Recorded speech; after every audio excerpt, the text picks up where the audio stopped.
ఉన్న బంగారాన్ని విడిపించి ఆ రోజు ఆన్లైన్ రేటుకే మేము కొంటాం. Sharma gold company. నమస్తే, నేను మీ జాహ్నవి. మనతో ఉన్నారు ప్రముఖ జ్యోతిష వాస్తు పండితులు, ప్రముఖ ఆధ్యాత్మికవేత్త, భారతి శంకరపీఠ వ్యవస్థాపకులు, వేద స్మార్త జ్యోతిష్య, ఆగమ ధర్మశాస్త్ర ప్రతిష్టాంత పండిత వర్యులు, అగ్ని ఉపాసకులు, బ్రహ్మశ్రీ అన్నవరపు తిరుపతి మూర్తి అవధాని గురువు గారు. అయితే మనం అనేక రకాల సమస్యలతో సతమతమవుతూ ఉన్నాం. అప్పులు ఉన్న వాళ్ళది ఒక సమస్య అయితే, ఏ అప్పు లేదు కానీ నాకు ఏదో కొనుక్కోవడానికి, స్థిరపడడానికి ఆర్థికంగా స్థితి కావాలనుకునే వాళ్ళది ఇంకొక స్థితి కదా. సో ఏమి ఇబ్బందులు లేకపోయినప్పటికీ ఏదో ఒకటి మనకు ఉండాలి అని అనుకోవడం తప్పేం లేదు. ఇదంతా మనుషులకు ఉన్నటువంటి హక్కు కదా. మరి మనం ఉన్నత స్థితి నుంచి ఉన్నత స్థితికి వెళ్ళాలి, మనం వృద్ధి చెందాలి అంటే ఏం చేయాలి, దానికి ఎలాంటి రెమెడీస్ చేయాలనేది గురువు గారు లైవ్లో మనకి ప్రత్యక్షంగా చూపించడానికి మన ముందున్నారు. మాట్లాడేద్దాం. నమస్కారం గురుగారు. ఓం శ్రీ మహాగణాధిపతయే నమః. గురుగారు, అప్పులు గురించి, అప్పుల సమస్య నుంచి బయటపడడానికి ఉప్పు దీపం క్రితం వీడియోలలో మీరు డీటెయిల్గా ఎక్స్ప్లెయిన్ చేసి మరీ చూపించారు. అయితే ఓకే, అప్పులు లేవు, అప్పులంతా సాల్వ్ అయిపోయినాయి, బట్ చిన్న ఉద్యోగమో పెద్ద ఉద్యోగం ఉంది, ఉన్న స్థితి నుంచి ఇంకొంచెం స్థితి పరులు అవ్వాలనుకుంటాం. సంపద పెరగాలి, సంపద వృద్ధి చెందాలి, ఓకే, ప్రశాంతంగా సంపద పెరుగుతూ ఆనందంగా ఉండడం కోసం మరి ఏమైనా పరిహారం ఉంటుందా? ఎలాంటి రెమెడీస్ మనం ఫాలో అవ్వాలంటే? తప్పకుండా అమ్మా. ఎంత ఉన్న వాళ్ళకి అంత కష్టం. రూపాయి ఉన్న వాళ్ళకి రూపాయి కష్టం, 100 ఉన్న వాళ్ళకి 100 కష్టం, 1000 ఉన్న వాళ్ళకి 1000 కష్టం, కోటి ఉన్న వాళ్ళకి కోటి కష్టం. కష్టం లేని జీవి లేదు. కాకపోతే ఎవరికి వాళ్ళు నా కష్టం ఎవరికి రాకూడదు, నా కష్టం ఎవరికి రాకూడదు అనుకుంటూ ఉంటారు. కొంతమంది నా కష్టం నీకు వస్తే తెలుస్తుందని కొంతమంది అనుకుంటూ ఉంటారు. అంటే వాళ్ళ బాధ అదంతా. పాపం ఎవరిని మనం కించపరచట్లేదు, ఎవరిని ఏమైనట్లేదు. కానీ ప్రతి మనిషి కోరుకునేది అంటే ఎండ్ ఆఫ్ డే హాయిగా ఉండాలి, రూపాయి సంపాదన కావాలి. సంపాదన వస్తుంది, అది ఉండట్లా, వెళ్ళిపోతుంది. దీని మార్గాంతరాలు ఏమిటి, ఏం చేస్తే బాగుంటుంది అని అంటే సుమారుగా ఒక 7 వారాలు, ఒక వారానికి ఒక 30 నుంచి ఒక 50 రూపాయలు. అంటే 7 వారాలు అంటే సుమారుగా 750, 350 రూపాయలు.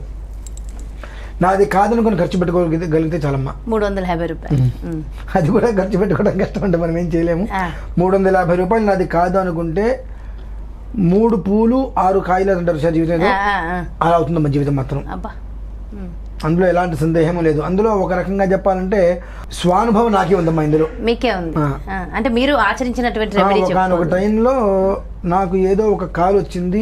ఆ కాల్లో ఆవిడ చాలా పెద్ద ఆవిడ మాట్లాడటం జరిగింది. ఆవిడ ఏదో సమస్య గురించి నేను మాట్లాడుతుంటే స్కందగిరి వెళ్ళి నిమ్మకాయ దీపం పెట్టు అని చెప్పడం నాకు అర్థం కాల. ఎవరో అంటే ఫలానా వెళ్ళాను, పెట్టాను. ఫోన్లో ఆవిడ నెంబర్ ఎక్కడా లేదు. ఇది చాలా ఆశ్చర్యకరం. మీరు ఇంతకు ముందు కూడా చెప్పినట్టున్నారు కదా. అది నేను స్కందగిరి ప్రతి శనివారం వెళ్ళాను, దీపారాధన చేసుకొని వచ్చిన తర్వాత ఎలా ఉన్నానో నా మనస్సాక్షికి నాకు తెలుసు. అయితే స్కందగిరే వెళ్ళాలా అంటే శ్రేయస్కరం. రెండవ పక్షం మన దగ్గర ఉన్న ఆలయం, మూడవ పక్షం మన ఇల్లు. అంటే మన ఇంట్లో ఎందుకు చేసుకోకూడదండి, దేవాలయాలు ఎందుకు ప్రాముఖ్యత ఇస్తున్నారు, ఇల్లే దేవాలయం కదా అని కూడా మనకు అనిపించవచ్చు.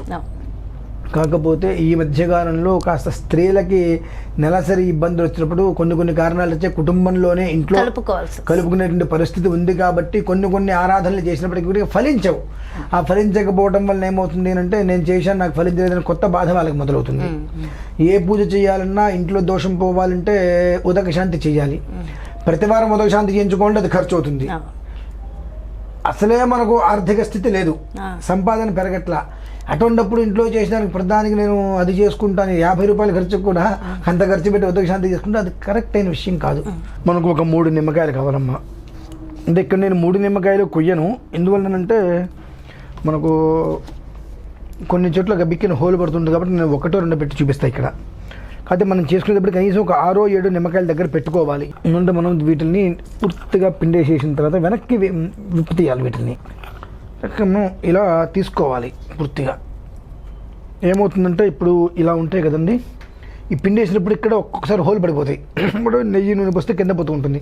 అదేంటంటే మనం ఒక 4 5 6 దగ్గర పెట్టుకుంటే వీళ్ళని బట్టి మనం 6 అయితే కంపల్సరీ పెట్టుకోవాలి. ఎందుకు వాళ్ళని పెట్టుకోవాలంటే షడ్గుణాలు మన దగ్గర నుంచి వెళ్ళిపోవాలి. అంటే అవి దుర్గుణాలు అంటారు. షడ్గుణాల్లో 6 దుర్గుణాలు ఉన్నాయి. ఆ 6 దుర్గుణాలు మన దగ్గర నుంచి వెళ్ళిపోయి సద్గుణాలు 6 మనకు రావాలి. అందులో 6 అనేటువంటిది సుబ్రహ్మణ్యేశ్వర స్వామి యొక్క మూలం. ఆయన ఒక అనుగ్రహం ఉంది అంటే ఏ గ్రహము మనల్ని ఏమీ చేయలేదు. ఎందువలన సేనానాయకుడు సుబ్రహ్మణ్యేశ్వరుడు కాబట్టి ఆయన అనుగ్రహం ఉంటే ఎవరు మనల్ని ఏమీ చేయలేరు. తీసుకున్న తర్వాత మనకు కింద మనం ఒక ప్లేట్ కానీ ఏమైనా పెట్టుకొని, అంటే ఉప్పు నేను వేస్తున్నాను ఇక్కడ, ప్లేట్ పెట్టుకొని ప్లేట్ మీద వేసుకొని, ఇది నెసిటీ కాదండి ప్రత్యేకంగా ఉప్పు అనేటువంటి ఇక్కడ. ఎందువల్లంటే అది మనకు జారిపోకుండా అటు ఇటు ఉప్పు పెట్టవచ్చు, బియ్య పిండి పెట్టవచ్చు, ఇసుక కూడా అక్కడ మీరు పెట్టవచ్చు. కేవలం మనకు ప్రధానం ఇది ఉప్పు కాదు అక్కడ. ఇది అటు ఇటు వంగిపోకుండా ఉండడం కోసం. తర్వాత మనకు ఒత్తులు, కుంభవత్తులు తీసుకోవాలి మనం. ఇలా వస్తే కుంభవత్తులు నార్మల్గా వచ్చేటికి మనం ఇలా పడుకునేవి వేస్తూ ఉంటాము. అయితే వీటికి కుంభవత్తి చాలా శ్రేయస్కరం. 1 2 3 సాధ్యం త్రివర్తి సంయుక్తం వన్నినా యోజితం ప్రియం.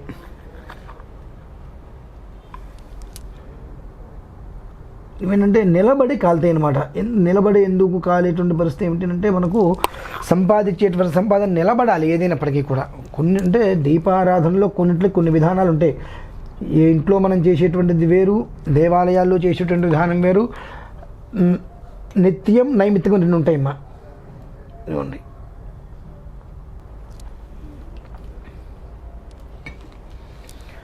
మనం పూసేసాము చక్కగా. ఇక్కడ ఉన్నంతసేపు మనము 1 సుబ్రహ్మణ్యేశ్వర స్వామి వారిని, స్వామి యొక్క మంత్రం కానీ శ్లోకం కానీ భుజంగ స్తోత్రం కానీ మననం పారాయణ చేసుకుంటుంటాం.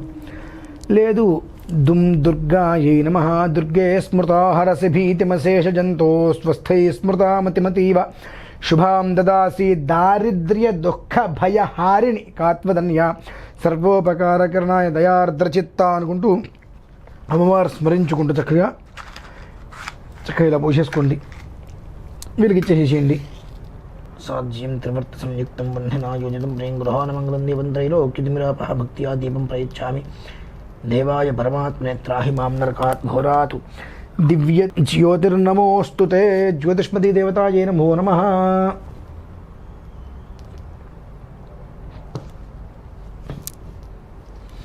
ఇలా వరుసగా మనం 6 పెట్టుకోవాలండి. మనం రౌండ్గా పెడుతుంటాం, రౌండ్గా కూడా పెట్టవద్దు. ఎందువల్లంటే ఒకటే లెవెన్లో 6 పెట్టుకోండి ఇట్లా చక్కగా. ఈ 6 అనేటువంటిది అరిషడ్వర్గాలు, కామ క్రోధ లోభ మోహ మదమాత్సర్యాలు ఏవైతే ఉంటాయో ఆ అన్నిటిని కూడా ఆ అగ్నిహోత్రంలో కాల్ చేస్తూ ఉంటుంది. ఎందువల్లనంటే లైట్ ఉంది కదా, ఆ లైటు దీపం అంటారు అదేనైనా. ఆ లైట్ దగ్గర చేయి పెడితే చేయి కాలుతుందేమో కానీ మసి అంటదు. కానీ దీనిపైన ఇలా పెడితే మాత్రం మసి వచ్చేస్తుంది. ఆ మసి ఎందువలన వస్తుందంటే మన దగ్గర ఉండేటువంటి ఏవైతే కనుక అరిషడ్వర్గ దోషాలు ఉంటాయో అవన్నీ కూడా ఆ అగ్నిహోత్రంలో కాల్చి బూడిద చేస్తుంది. ఆ వెలుతురు ఏమిటి అంటే మనకు కావాల్సినటువంటి సద్గుణాలు ఏవైతే ఉంటాయో అవన్నీ కూడా మన శరీరంలోకి, మన ఇంట్లోకి ప్రవేశింపజేస్తుంది. ఇలా ప్రతి శనివారము ఖచ్చితంగా కనుక వెళ్తారా ఆలయానికి, లేదా ఇంట్లో అయినా సరే 6 నిమ్మకాయలు పెట్టుకొని చక్కగా అలా పెట్టుకొని ఒక 10 నిమిషాలు అక్కడ కూర్చొని ఓం దుర్గే స్మృతా హరసి భీతిమశేష జంతో స్వస్థై స్మృతా మతిమతీవ శుభాం దదాసి దారిద్ర్య దుఃఖ భయహారణికాత్మధన్య సర్వోపకారకరణాయ దయార్ద్రచిత్త. ఈ కష్టం ఉంటుంది. ఓం దుమ్ దుర్గాయై నమః.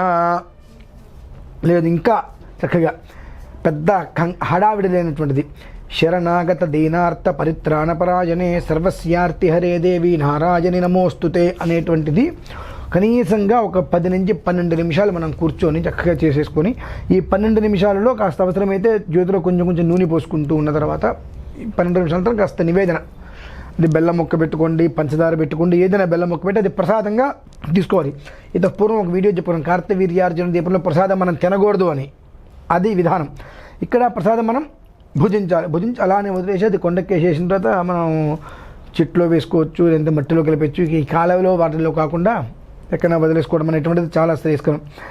ఈ రకమైనటువంటి నిమ్మదీపము అనేటువంటిది జీవితానికి యథార్థంగా కూడా తన జీవితాన్ని మంచి స్థితికి తీసుకెళ్ళడమే కాకుండా సంపద అనేటువంటిది సృష్టించి ఆ వచ్చినటువంటి సంపదని స్థిరంగా నిలబెడుతుంది. అది చాలా శ్రేయస్కరము. అనిపిస్తుంది ఇవన్నీ చెయ్యాలా అండి, అవసరమా అండి అని చెప్పి. చెయ్యొద్దు, అవసరం లేదు, అలానే బాధపడుతూ ఉండండి. ఎవరిని అనొద్దు, మరి చెయ్యండి, అనుకోకూడదు, ఏమనుకోకుండా ఆచరించండి, చెయ్యండి, బాగుపడండి, 10 మందికి చెప్పండి ఇది నేను చేశా, సంతోషంగా ఉన్నా. ఖర్చుతో సంబంధం కాదు ఇది. దీనికి మూలం మరొకటి 2 ఉన్నాయమ్మా. ఫస్ట్ ఆఫ్ ఆల్ మనం కొంచెం నిమ్మకాయ కూడా ఇలా పచ్చగా ఉన్నటువంటి తీసుకునే ప్రయత్నం చేయండి. మనకు ఇట్లా పసుపు రంగులో ఉంటే పూర్తిగా అది మగ్గినట్టు, అలా కాకుండా మనకు చిన్న చిన్నవి కూడా వేసేస్తూ ఉంటారు, ఆకుపచ్చగా ఉంటాయి పూర్తిగా, అవి మనం వాడద్దు. దానివల్ల ఎలాంటి ఉపయోగము లేకపోగా ఇవి పండిపోయిన తర్వాత చెట్టు నుంచి సహజంగా పడిపోతూ ఉంటాయి. చెట్టు ఊపిన ఇవి పడిపోతాయి, కానీ పచ్చివి చెట్టు నుంచి కోస్తాం మనం, అవి ఇంకా పండవు, కోస్తాము. దాన్ని కోసి మనం పెట్టినా ఎలాంటి ఉపయోగము లేదు. అంటే మనం చేసేటువంటి దాంట్లో కూడా మనకు ఒక ప్రమాణం ఉండాలి, ఒక ప్రణాళిక ఉండాలి. పచ్చిది తీసుకొచ్చి నేను పిండేస్తా చేసేస్తా అంటే మీకు ఎలాంటి ఉపయోగము ఉండదు. చక్కగా పసుపచ్చ రంగులో పండిపోయిన ఉంటాయి. ఇటువంటి వాటితో చేయడం వల్ల శ్రేయోదాయకం, అంతకుమించేం లేదు. దానికి దీనికి పెద్ద తేడా ఏంటండి అంటారు, పెద్ద కాదు, తేడా చిన్నదైనప్పటికీ కూడా దాని యొక్క ప్రభావం మాత్రం చాలా పెద్దది. 2 వచ్చేటప్పటికమ్మా, కొన్ని పరిస్థితులలో మనం ఇవి చేసుకుంటూ కూడా మూల స్థానంగా ఒక్కసారి మన యొక్క హార్స్కోప్ ఎలా ఉంది, జాతక పరిస్థితి, అది కంపల్సరీ అవసరం. ఎందువల్లనంటే మన కాపాడుతుంది ఇది, ఎంతవరకు అంతవరకు కాపాడుతుంది. ఆ కాపాడినటువంటి దాన్ని మనం ముందుకు తీసుకెళ్లి ప్రొటెక్షన్ ఇవ్వాలి కదా. ఇప్పుడు ఇక్కడ పెట్టాం దీనికి ఇట్లా ఉదయం ఫ్యాన్ వేస్తే ఏమవుతుంది, అటు ఇటు ఆగిపోతుంది. దానికి ప్రొటెక్షన్ గా ఒక చిమ్నీ లాంటిది ఏదైనా పెడితే ఫ్యాన్ వేసినా దానికి ఏం కాదు. అంటే మనకు ఏదైతే అభివృద్ధి చెందుతూ ఉంటామో అభివృద్ధి చెందేటువంటిది మళ్ళీ ఎక్కడికి వెళ్ళిపోకుండా దానికి ప్రొటెక్షన్ గా ఇవ్వాలంటే దానికి మనం మన జాతక పరిశీలన చేసి మనకి ఎలాంటి గ్రహాలు సపోర్ట్ ఉన్నాయి, ఏం లేవు, అవి కూడా ఒకసారి పరిశీలించుకోగలిగితే బాగుంటుంది. అయితే గురుగారు ఇది మామూలుగా చేసేయచ్చు, దాన్ని ఉత్పన్నం చేసుకోవాలి కదా. అవునవును, ఇప్పుడు ఏదైనా ఒకటి మొదలు పెడతాం, ఇది ఎవరైనా చేసే, అయ్యో ఎవరైనా చేసుకోవచ్చు. సమయం ఈ సమయంలో పెట్టాలి అని సాధ్యమైనంత వరకు శనివారం 11 లోపు, 9 నుంచి 11 లోపు పూర్తి చేసుకోవడం మంచిది. 9-11 మధ్యలో చేసుకోగలిగితే చాలా శ్రేయస్కరం. ఇంకా కాస్త పర్లేదంటే 10-11 మధ్యలో ఇంకా మంచిది, ఇంకా శ్రేయస్కరం. 10 నుంచి 11 గంటల వరకు ఇంకా శ్రేయోదాయకం. ఆ సమయంలో చేసుకోవడం అనేటువంటిది ఎవరైనా చేసుకోవచ్చు. చేసుకున్న తర్వాత వాళ్ళకి ఉత్పన్నం అనేటువంటిది మొదలవుతుంది, అభివృద్ధి. ఆ మొదలైన తర్వాత మనకి ఎప్పుడు కూడా స్టోరేజ్ కావాలి. ఆ స్టోరేజ్ మనకు కావాలి అని అంటే ఇది మనల్ని కాపాడుతుంది, ఇది మనల్ని నిలబెడుతుంది. స్టోరేజ్ మనం నిలబెట్టుకోవాలంటే దీనికి పరిస్థితి ఎవరు, మనకు ఉండేటువంటి దశాంతర దశలు ఎవరు నడుస్తున్నారు, వాళ్ళ యొక్క పరిస్థితులు ఏంటనే విషయాన్ని కూడా తెలుసుకోవడం శ్రేయదాయకం. చాలా చాలా సంతోషం గురువు గారు. ఎందుకంటే మనం ఒక ఉన్నత స్థితికి వెళ్ళడం ప్రతి మనిషికి చాలా ముఖ్యం.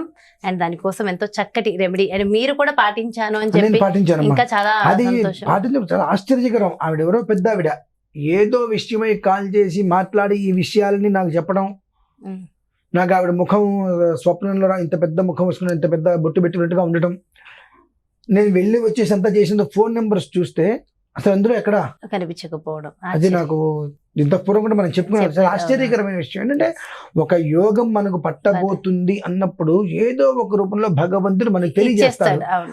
ఏముంది నేను తీసేయడానికి, ఏదో ఉంది చేయడానికి తేడా ఉంటుంది. ఒకవేళ నాకు అనిపిస్తుంది ఇలాంటి వీడియోలు చూసి వాళ్ళు ఫాలో అయ్యారు అంటే అక్కడి నుంచి మనకు తెలియని ఒక శక్తి మనల్ని తీసుకెళ్తుంది. చాలా చాలా సంతోషం గురుగారు, చక్కటి రెమెడీ అందించారు. రేపు కూడా ఈశ్వరుడు అనుగ్రహం ఉంటే స్కందగిరికి వెళ్తానమ్మా. అంతేనా? రేపు శనివారం కదా. అవునవునవును, స్కందగిరికి వెళ్తాను.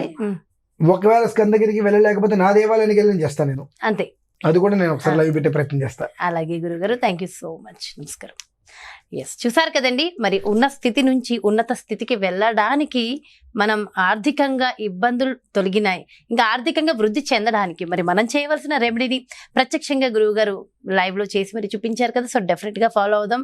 శనివారం మరి గురువు గారు చెప్పిన సమయం బట్టి మీకు అనుకూలంగా ఉన్న ఒక టైం సెట్ చేసుకుని చక్కగా ఈ రెమెడీ ఫాలో అవ్వండి, ఆర్థికంగా వృద్ధి చెందండి. మరో చక్కటి ప్రత్యేకమైన కార్యక్రమంతో మళ్ళీ మీ ముందుకు చేస్తాను. మరి అదేవిధంగా పర్సనల్ గా మీ యొక్క జాతకానికి సంబంధించి కానీ, లేదంటే మీ ఇంటి వ్యాపార వాస్తుకు సంబంధించి కానీ, లేదంటే గురువు గారు ఎప్పుడూ కూడా నిర్వహించేటటువంటి ప్రత్యేకమైన పూజలు, హోమాలు, వ్రతాలలో మీరు కూడా పాల్గొనాలి, గురువు గారు అపాయింట్మెంట్ కావాలి అనుకుంటే క్రింద డిస్ప్లే అవుతున్నటువంటి నెంబర్స్ కి కాల్ చేయండి. నమస్తే.